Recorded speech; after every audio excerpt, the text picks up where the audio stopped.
நீங்கள் டயல் செய்த எண் தற்போது பிஸியாக உள்ளது.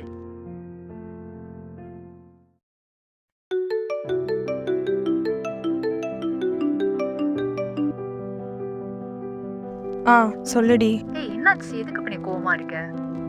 எங்க அவன் ஃபோன் அடிச்சா எடுக்கவே மாட்டேன்றான். என்னதாண்டி ஆச்சு உங்களுக்குள்ள திரும்பவும்? எனக்கு தெரிஞ்ச அவன் ஜெனி கூட அஃபேர்ல இருக்கானோன்னு தோணுது. திரும்ப சண்டை போட்டியா? சரி, ஓகே. இப்ப நீ என்ன பண்ணலான்னு இருக்க? எப்பவும் போலதான். இல்ல, நீ போய் அவன்கிட்ட நேர்லயே போய் கேளாதான் கரெக்டா இருக்கும். நேரில் தான் போய் கேட்கணும்.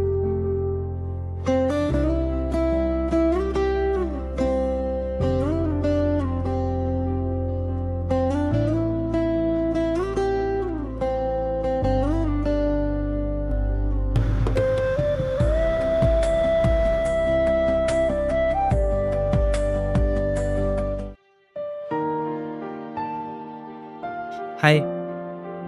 ஏன் லேட்டு? இல்லை, டிராஃபிக் அதான் கொஞ்சம் லேட் ஆயிடுச்சு. ப்ரோ என்ன சாப்பிட்றீங்க? 2 காஃபி. வேறு ஏதாவது வேணுமா? உனக்கு? இல்லை, எனக்கு எதுவும் வேணாம். ஓகே, 2 காஃபி மட்டும். உன்கிட்ட ஒரு முக்கியமான விஷயம் பேசணும். ஒரே ஒரு நிமிஷம், ரெஸ்ட் ரூம் மட்டும் போயிட்டு வந்துடுறேன்.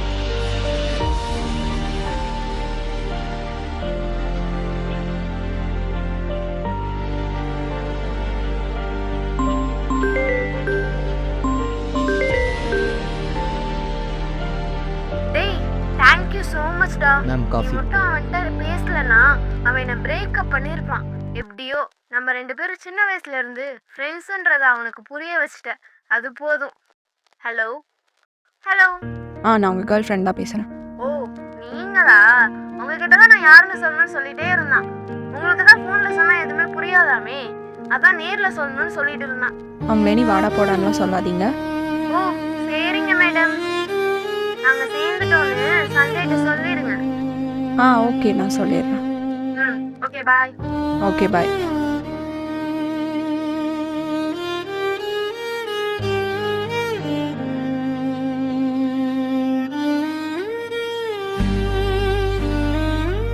குடி.